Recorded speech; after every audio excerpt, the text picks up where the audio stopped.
शाका एक ईमानदार और दबंग पुलिस इंस्पेक्टर होता है।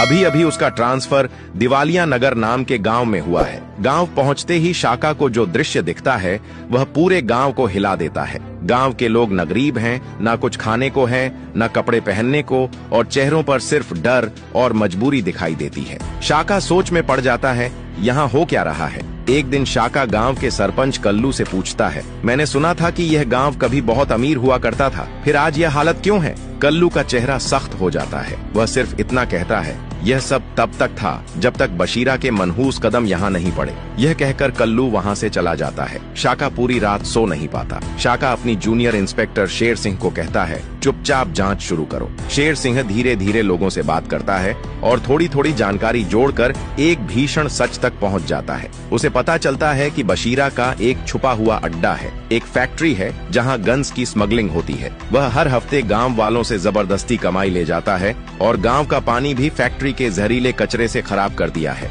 यह सब सुनकर शेर सिंह हैरान रह जाता है और तुरंत जाकर शाका को सारी बात बताता है। शाका का खून खौल उठता है। वह सोचता है, यह कैसे हो सकता है कि इतना अत्याचार हो और कोई आवाज भी ना उठाए। शाका फिर से सरपंच कल्लू के पास जाता है और गवाही देने को कहता है, लेकिन कल्लू घबरा कर कहता है, तुमसे पहले भी एक इंस्पेक्टर यहाँ आया था, आज तक पता नहीं चला कि वह जीवित है या नहीं। अगर अपनी जान प्यारी है तो यहाँ से चला जाओ। ये सुनकर शाका समझ जाता है कि यह मामला साधारण नहीं, यह जंग है। अब शाका एक शांत और खतरनाक योजना बनाने लगता है। सवाल यह है दोस्तों, क्या इंस्पेक्टर शाका दिवालिया नगर को बचा पाएगा? वह इंस्पेक्टर जो पहले यहाँ आया था वह कहाँ गया? क्या बशीरा ने कुछ किया? देखिए अगला भाग।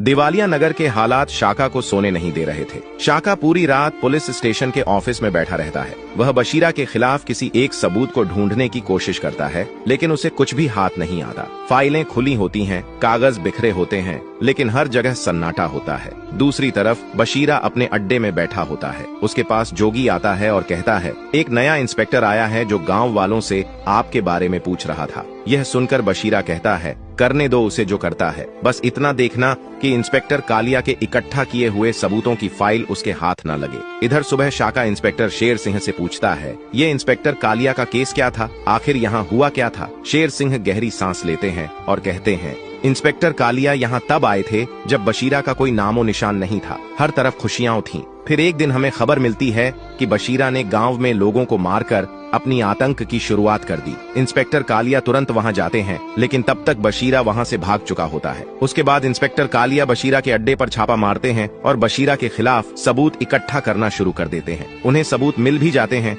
लेकिन एक रात इंस्पेक्टर कालिया ऑफिस से घर के लिए निकलते हैं, मगर वह वापस कभी नहीं आते। हमने बहुत ढूंढा, लेकिन वहां कहीं भी नहीं मिला। ये सब सुनकर शाका समझ जाता है कि बशीरा ने डोन जिगो दादा के साथ गन्स की एक बड़ी डील साइन की है। अब सवाल ये है दोस्तों, क्या शाका वह फाइल ढूंढ पाएगा या नहीं? क्या इंस्पेक्टर कालिया जीवित भी हैं या नहीं? देखिए अगला पार्ट। शाका इंस्पेक्टर कालिया की फाइल की बहुत तलाश करता है, लेकिन उसके हाथ कुछ भी नहीं लगता। फाइल न मिलने की वजह से उसका गुस्सा बढ़ता चला जाता है। इसी गुस्से में वह गांव के सरपंच कल्लू के पास पहुंचता है और उसे सख्ती से पूछता है कि अगर उसे कालिया के बारे में कुछ भी नहीं पता तो वह उस आदमी का नाम बताए जिसे बशीरा के राज्य पता हो। थोड़ी देर सोचने के बाद कल्लू मजबूर होकर शैदा का नाम लेता है। इसके बाद शाका वापस पुलिस स्टेशन आ जाता है और शेर सिंह से कहता है कि अगर हमें कालिया के बारे में कुछ पता करना है तो हमें शैदा को पकड़ना होगा। दोनों मिलकर पूरी रात योजना बनाते रहते हैं और फिर मौका पाकर शैदा को रास्ते से उठाकर सीधे जेल में डाल देते हैं। जब यह बात बशीरा को पता लगती है तो वह आग बबोल हो जाता है। वहाँ अपने आदमी झंडू लाल को बुलाता है और कहता है, यह शाका का भी वही हाल करो जो इससे पहले इंस्पेक्टर के साथ किया गया था। दूसरी तरफ जेल के अंदर शाका शैदा से सख्ती से पूछताछ करता है। वहाँ गुस्से में उसे खूब मारता है और पूछता है कि आखिर इंस्पेक्टर कालिया के साथ क्या हुआ। इस पर शैदा बताता है कि बशीरा के कहने पर हमने कालिया को रात में घर जाते हुए रास्ते से उठा लिया था और अपने अड्डे पर ले गए थे, जहां बशीरा ने कालिया को बहुत मारा और फिर पता नहीं उसे कहां ले गया। यह सब सुनने के बाद शाका तुरंत पूछता है कि फाइल का क्या हुआ। शैदा जवाब देता है कि फाइल तो हमें भी नहीं मिली और पता नहीं कालिया ने वह फाइल कहां छोड़ दी थी। ये बात सुनकर शाका गहरी सोच में डूब जाता है और सोचने लगता है कि आखिर वह फाइल गई कहां। इधर उसी रात झंडूलाल पुलिस स्टेशन के पास छिपा हुआ शाका के बाहर निकलने का इंतजार कर रहा होता है। उसके दिल में सिर्फ एक ही बात होती है कि आज शाका को जीवित नहीं छोड़ना है। तो दोस्तों, अब सवाल यह है कि क्या शाका बच पाएगा या उसका हाल कालिया की तरह होगा। देखिए अगला पार्ट।